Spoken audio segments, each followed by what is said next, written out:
현지 시간으로 24일, 우리 시간으로 오늘 오후부터 지금 48일 동안 끌어왔던 이스라엘과 하마스 충돌이 나흘간의 임시 휴전에 들어가게 됩니다. 이 시간을 통해 증시에 미칠 영향을 생각해서 상당히 신중한 표현을 사용해 왔습니다. 전쟁보다는 충돌로 표현하면서 그만큼 신중을 기해 진단해 드렸는데요.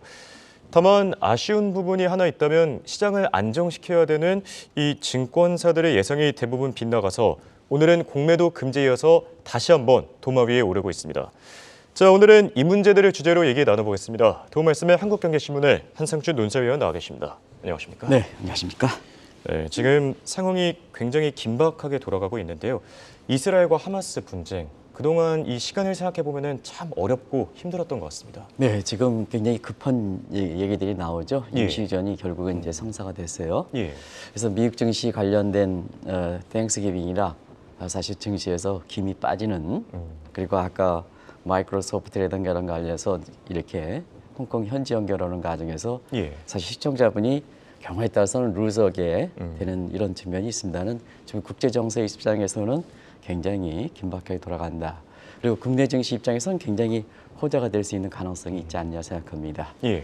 그래서 아시겠습니다는 지금 48만에 임시휴전에 지금 좀 여러 가지 사항이 있어서 좀 어렵지 않겠느냐 하는 그랬었죠. 이런 시각이 예. 있었습니다는 간밤에 이렇게 됐어요. 그래서 잠시 그 상황을 좀 스케치해 드리면 48일 전에 하마스의 공격으로 시작해서 결국 아라크샤 홍수라 이렇게 표현했었죠.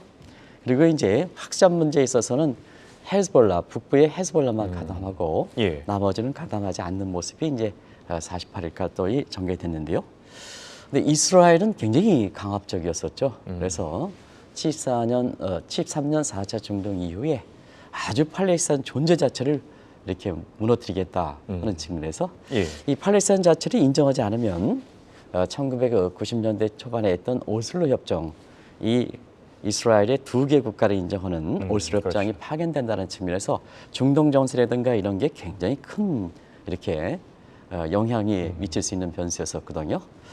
그런 상태에서 바로 우리 시간으로 새벽에 사실 임시휴전에 이렇게 돼서 지금 연합뉴스라든가 이런 데는 지금 이 뉴스가 아주 굉장히 크게 지금 나오고 있는 이런 상태거든요. 예. 그래서 48만에 일단 나흘간 임시휴전이 됐다 이렇게 됐습니다. 예. 개인적으로는 카타르의 그 중재로 인해서 미국과 그 다음에 사실 그 이집트의 그 뒷받침에 의해서 이것이 타결됐습니다는 나흘보다는 앞으로 영구 휴전이 됐으면 하는 그런 개인적 바람입니다.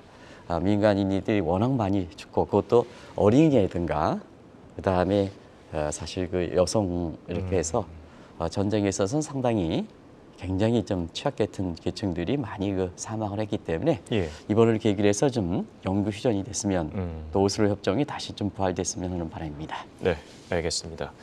이번 이스라엘과 하마스 간의 충돌은 워낙 관심을 많이 받았었죠. 임시 휴전을 계기로 이런 각종 예상들을 평가해보는 것도 참 의미가 있을 것 같은데요. 네네. 우선 가장 우려했던 것은 5차 중동 전쟁 아니겠습니까? 네, 이런 임시휴전을 통해서 워낙 지난 48일 동안 이스라엘과 하마스 간의 문제가 예. 뭐 워낙 많이 얘기했지 않습니까? 또 예상도 나오고 그렇죠. 그래서 이런 그 계기를 통해서 한번 평가해보는 것도 이후에 향후 전개 사항이라든가 그다음에 경제에 미칠 증시에 미칠 영향을 정확히 보는데 이렇게 도움되기 때문에 한번 경제에 미치는 영향이라든가 이런 걸 중심으로 해서 한번 보겠습니다. 예. 이스라엘과 하마스 간에 이렇게 문제에 있어서는 대부분 다 국내 언론이 전쟁 이런 쪽을 얘기했습니다는 이 방송을 통해서는 전쟁이라든가 이런 게 발생했을 때 국민들의 불안, 경제에 미치는 영향, 증시에 미치는 영향 이런 걸 생각해서 사실 우리가 이스라엘과 하마스 간의 문제는 전쟁보다는 충돌로 예. 이런 표현을 썼죠. 그건 뭐 시청자 여러분이 다 아실 거로 생각하고요. 그럴 만큼 한국경제TV에서는 전쟁보다는 충돌로 쓰자 하는데도 불구하고 많은 그 전문가들이 5차 중동 얘기 나오고 국내 증권사도 5차 중동 얘기를 좀 많이 했죠.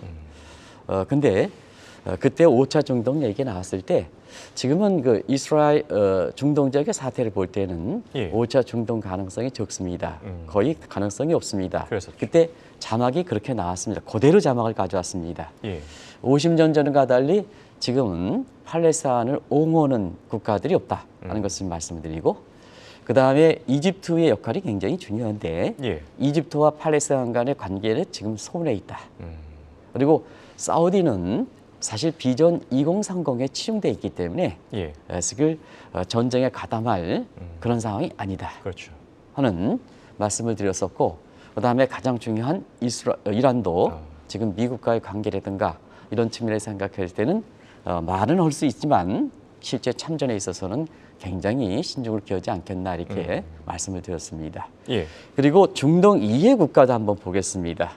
미국 같은 경우는 지금 이란과 그 다음에 사우디와 수니파와 시아파의 중재 입장을 하는 거거든요. 예. 왜냐하면 바이든 정부는 오바마 정부 때 이란에 개방시켰던 핵협정을 타결시켰기 때문에 이란을 외면할 수가 없습니다.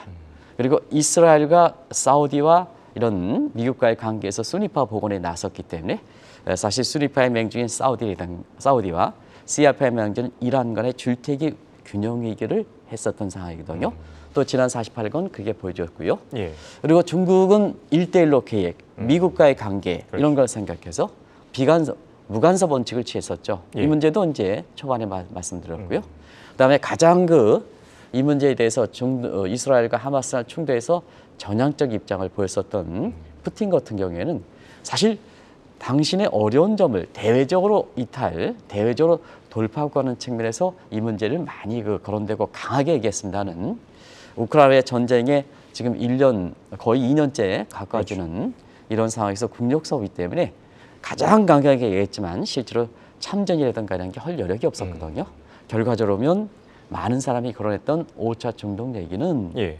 지금 상태에서는 가능성이 적고 앞으로 이 상황이 이렇게 임시휴전 이외에 다시 전쟁이 충돌이 발생한다 하더라도 사실 5차 중동 얘기는 이번에 임시휴전을 통해서 다시 한번 분석해드린 대로 가능성이 적다는 쪽으로 이 영향을 봐야 되지 않겠나 이렇게 보고 있습니다. 네. 사실 그동안 나온 평가들을 정리하면요. 이란이 핵심 변수가 될 것이다. 이런 얘기들이 참 많았어요.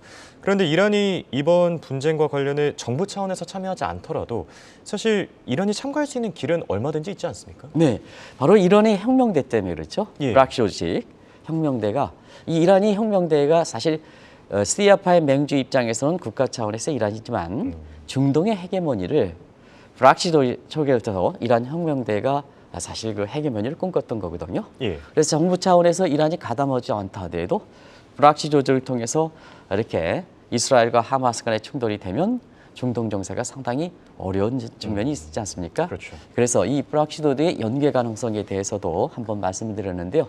이란 혁명대, 가자 지역의 하마스, 레바논의 헤즈볼라 다 나오는 얘기죠. 시리아의 친이란 민병대, 이라크의 인민동원군, 예. 그다음에 예멘의 반군들 이렇게 연계를 시켜서 이 충돌에 가담했을 때는 중동 정세가 더 어려워지는 입장이거든요.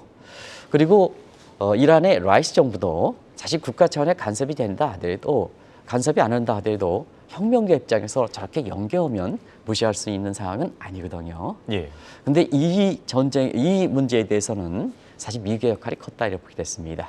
이란 혁명대에 대해서 테러 행위를 규제를 통해서 국제 테러를 규제해서 이 대목에 대해서는 국제적으로 협조를 구했던 것이 가장 크고요. 예. 무엇보다 테러 행위는 재원이 중요합니다. 그래서 이란 혁명대 핵심 3인방 자막을 돌려주시기 바랍니다. 핵심 3인방에 대해서는 국제적 자산 동결 조치를 했거든요. 이 문제가 결정적으로 자금 동력이 떨어진 상태에서 힘을 빠졌다 이렇게 보게 됐습니다. 그래서 이란이 정부 차원의 공식이든 비공식 차원이든 말은 많았지만 이스라엘과 하마스 간의 이렇게 충돌 문제에 거의 가담을 못했다 이렇게 보게 됐습니다. 네. 그리고 빼놓을 수 없는 또 다른 키워드가 있습니다. 3차 오일 쇼크 가능성. 일부 증권사에선 그런 얘기도 했었어요. 뭐 호르무즈 해협이 봉쇄되는 게 아니냐 이런 얘기들 어떻게 생각하십니까? 네, 호르무즈 해협까지 그림을 그리면서 이 문제에 대해서 방송을 해설하신 분들도 있어요. 예. 뭐 이렇게 해서 그런데 그게 나왔을 때 호르무즈 해협이 봉쇄됐을 때는 예. 정말로 세계 경제라든가 증시 입장에서는 그렇죠. 그런 주제를 선택하는 것도 신중히 기할 필요가 있거든요. 여기 그림을 그려가지고 이렇게 해설해주면 그 자체가 부정적 영향이 되거든요. 그래서 그때도 자, 이 이스라엘과 하마스 간의 충돌의 최악의 시나리오가 호르무즈 해협, 예. 호르무즈 해협을 봉쇄하는 조치인데요. 그때 그런 말씀을 드렸습니다. 호르무즈 해협이 왜 이렇게 거론되느냐 하면 인터넷이라든가 그다음에 유튜브 자막만 생각하면 안 된다. 방송이라는 것은 본인 자신의 클릭수가 중요한 게 아니라 이 방송을 통해서 불안한 것들, 증폭적으로 되는 것을 가이드 시켜주는 것도 굉장히 방송의 역할이거든요. 예. 방송이 날 때면 안 되는 겁니다. 호르무즈 해협까지 이렇게 등장시키면서 방송을 한 것은 안 되는데요. 그때 당시에 그런 말씀드렸습니다. 예. 왜냐하면 호르무즈가 세계 경제에서 차지하는 국제 원유 시장에 차지하는 위상으로 볼 때 이란이 과연 봉사하겠느냐 하는 것이거든요. 국제유가는 이렇게 나올 필요가 없습니다. 나올 필요가 없습니다. 그래서 이 호르무즈 자막 좀 더 올려주시기 바랍니다. 근데 호르무즈 같은 경우에는 자 자막이 이게 뒷전으로 좀 돌려주시기 바랍니다. 예. 첫 번째 자막. 첫 번째 자막을 했습니다. 예, 이게 굉장히 알겠습니다. 중요한 문제이기 때문에 그렇습니다. 알겠습니다. 일일 원유 생산량의 그 물동량이 1,700만 원을 통과합니다. 그리고 그래서 이 호르무즈가 봉쇄할 때는 유가가 $250 스카이러케팅이 되니까 자 국제유가가 만약에 $250가 된다면 세계 경제 스태그플레이션이 되는 거죠. 그렇죠. 그리고 미국의 금리 인상이라든가 다 인플레 재발되면서 그러는 거죠. 이런 문제에 대해서 굉장히 중요하고 또 그때 당시에는 가뭄 피해로 인해서 예. 파나마가 재기능을 못한 상태거든요. 이런 상태에서 호르무즈까지 봉쇄가 된다면 세계 경제의 금융시장에 굉장히 큰 충격이 되는데 그거를 가능성이 적응을 갖다 엿다 놓고 방송을 하면 되겠느냐 하는 이 측면입니다. 그런데 그때 당시에는 그런 말씀을 드렸습니다. 자, 호르무즈가 봉쇄가 될 때는 예. 가장 큰 피해를 받는 게 이란이다. 말씀을 드렸습니다. 또 중동 지역의 이 시아파에 행사하는 국가들의 원유 생산량이 다 호르무즈를 통해서 하는데 이란이 거기에 봉쇄할 때는 이란과 같은 맥을 잇는 시아파 국가들이 가장 큰 충돌을 미친다. 그리고 봉쇄하겠느냐? 예. 봉쇄 가능성이 적다. 그렇죠. 거의 가능성이 적다 하는 쪽고 말씀을 드렸습니다. 실질적으로면 73년 4차 중동 이후에 그동안 중동 지역에 갈등이 났을 때 호르무즈 해협 봉쇄가 얘기가 나왔었는데요. 거의 이렇게 호르무즈가 봉쇄된 경우가 없지 않습니까? 예. 그런 측면이고 이번 같은 경우에도 미국의 그런 것을 생각해서 사전에 예방적 조치를 잘했던 것도 결과적으로는 호르무즈 해협인데요. 자, 지금까지 48일 동안 그 우려했던 호르무즈의 물동량을 한번 보겠습니다. 물동량 보면 예. 오히려 호르무즈 해협이 더 순탄했습니다. 시청자 여러분. 그리고 일평균 원유 거래량이든가 세계 물동량이 더 증가했습니다. 그것이 세계 경제라든가 증시에 미치는 영향, 오히려 주가가 올라갔지 않습니까? 세계 에너지 가격이 나중에 국제유가를 얘기하겠습니다. 예. 더 떨어졌습니다. 그렇죠. 더 떨어졌습니다. 이런 것을 방송을 해설하고 방송을 진행하는 사람들이 굉장히 주목하고 국내 증권사도 그런 쪽에 사실 도식적인 분석은 이제는 좀 많이 좀 줄여야 되지 않게 하는 생각이 듭니다. 예.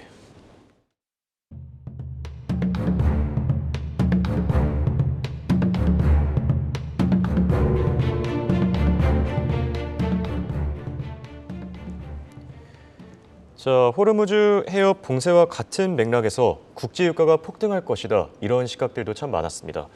그런데 이 시각이 무색할 정도로 정말 국제유가 말 그대로 반토막 나지 않았습니까? 반토막 났죠. 사실 이스라엘과 하마스 간의 충돌, 예. 우리는 이제 전장 안 펴놓고 충돌로 계속해서 한데 충돌 이후에 국제유가가 5차 중동 전쟁, 호르무즈 봉쇄와 함께 또 한 차례 사실 유가가 스카이 로켓팅 현상이 발생하는 게 아니냐 하는 측면에서 그게 어딘가요? JP 모건에서 $150 얘기했었죠. 그랬었죠. 스카이 로켓팅. 근데 이때 당시에 시티 같은 경우는 $80 그렇죠. 그런데요. 그때 한번 이런 말씀을 드렸습니다. 자, 4차 중동 전쟁 때와 지금은 국제 원유 시장의 판도가 완전히 바뀌었습니다. 4차 중동적 때는 자, 그 중동 국가들이 세계 원유 시장에서 차지하는 마켓 쉐어가 70%입니다.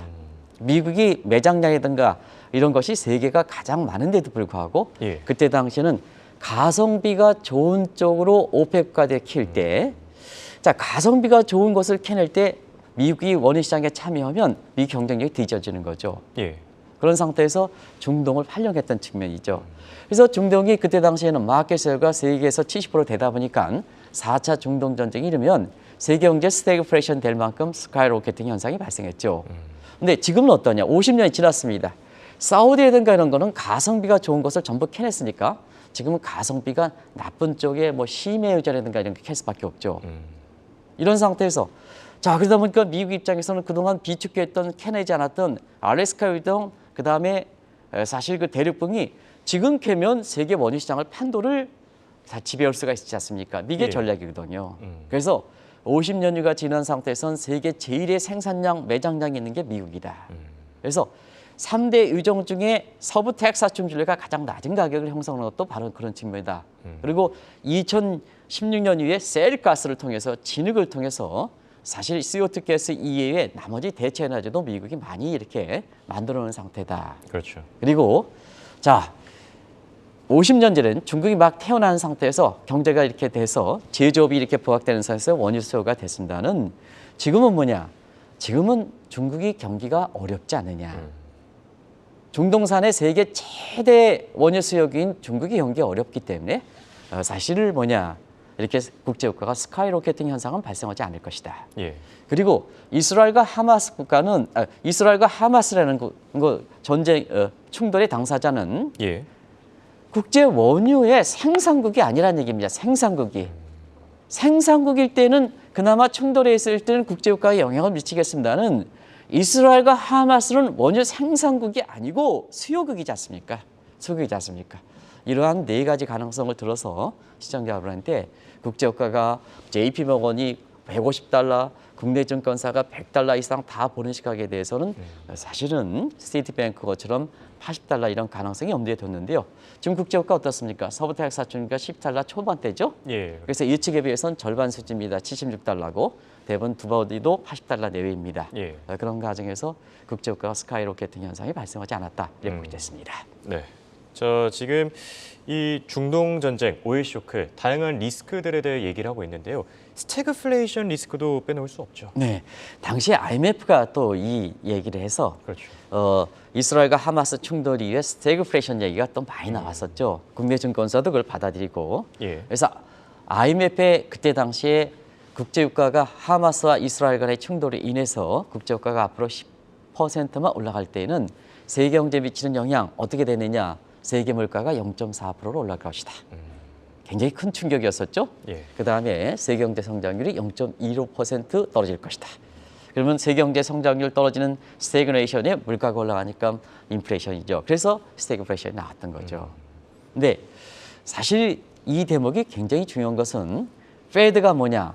페드가 인플레 재발 압력이 이렇게 됐을 때는 결과적으로 금리를 더 올릴 수밖에 없는 거죠. 예. 그래서 증시적 측면에서는 가장 한 이슈가 됐던 겁니다.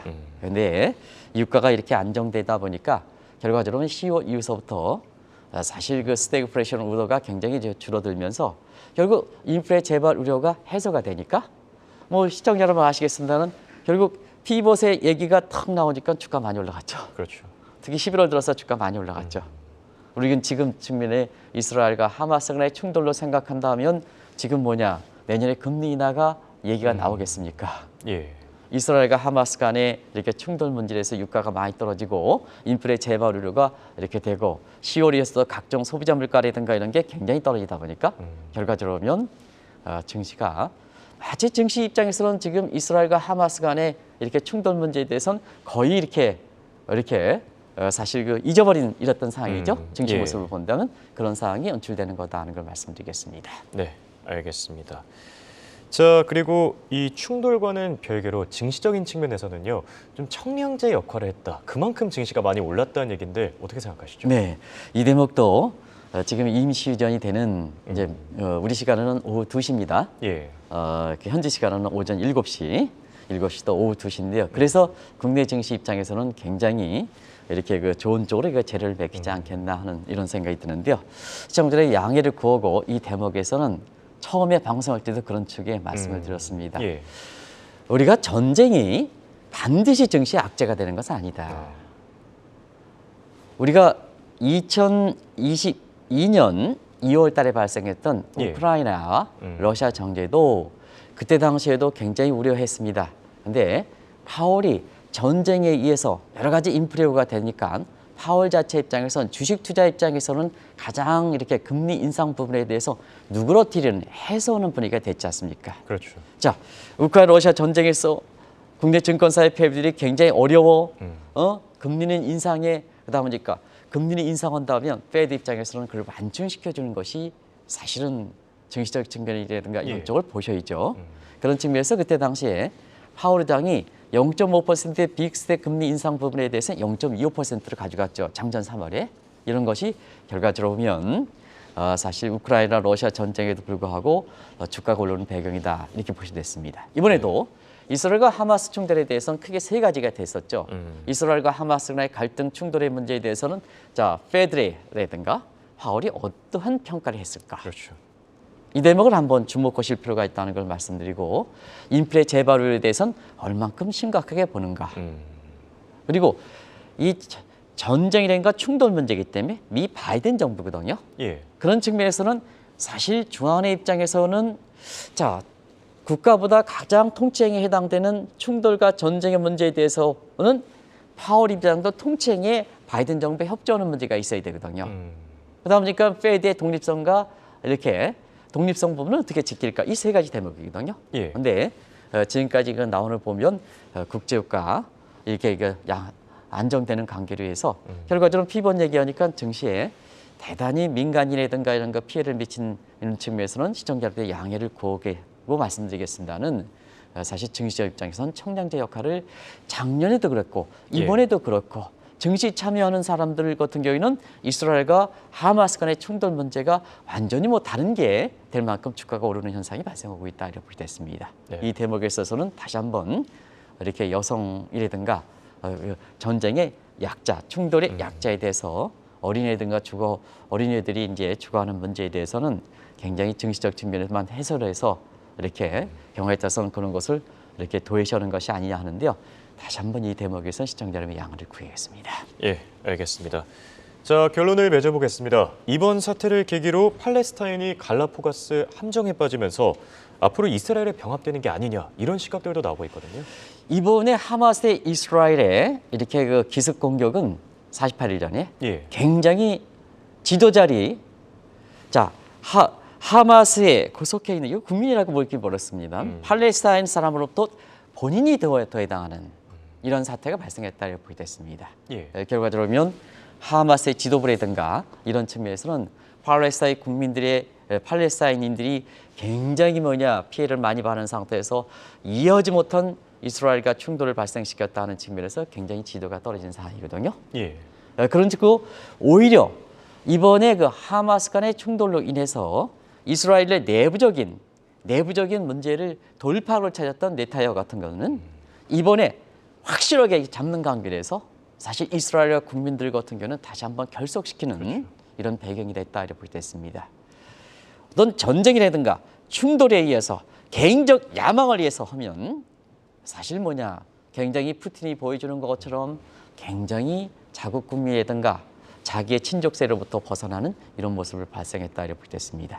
이번에 임시전을 갖지만 앞으로 충돌의 가능성을 갖고 있지만 최대 피해자는 충돌을 발생시켰던 하마스의 지도부다. 이것이 향후의 세계 증시라든가 경제적 측면에서 영향을 보실 필요가 있는 것이 아닌가 이렇게 이제 생각되는데요. 예. 결과적으로 이번을 계기로 해서 임시휴전입니다는 개인적으로는 좀 영구 휴전이 됐으면 영구 휴전이 되려면 그 지역에서 두 개의 나라를 인정해야 되는데요. 예. 그러면 오슬로 협정이 잠시 불활되거든요.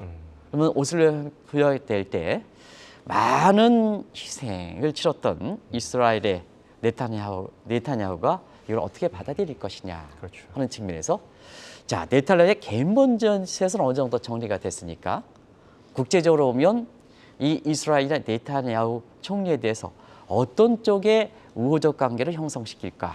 그래서 본인이 어쨌거나 이렇게 하마스의 충돌을 받긴 했지만 강하게 하는 상태에서 국제적으로 여성 피해자 그다음에 이렇게 아동 피해자들이 많은 상태에서 국제 분위기가 개인적 입장에서는 굉장히 안 좋아진 상황에 부담이 있거든요. 이런 걸 어떻게 이스라엘 국민이라든가 국제적으로 정리해 줄 것이냐 하는 문제가 결과적으로 향후에 이 이스라엘과 하마스 간의 임시휴전 이후에 연구휴전이 가져갈 것인지 아니면 추가적으로 충돌이 다시 발생할 것인지 이 대목을 결정하지 않겠나 이렇게 보는 시각이 막 임시휴전이 이제 앞두고 있는 이게 우리 시간으로 또 오후 2시니까 이제 얼마 안 남았죠? 예, 그렇죠. 를 측면에서 있는 상황에서 가장 최대 이슈가 될 것이다 하는 것을 말씀드리고 임시휴전 정치적 측면에서는 그래도 사실 그 우리 국내 정시가 9시부터 열리는 거기에서는 호재가 되지 않겠나 이렇게 보고 있습니다. 예, 알겠습니다. 말씀해 주신 것처럼 임시 휴전이 영구 휴전으로 이어질 수 있기를 진심으로 바라봅니다. 지금까지 도움 말씀을 한국경제신문의 한상춘 논설위원이었습니다. 네, 고맙습니다. 네, 고맙습니다.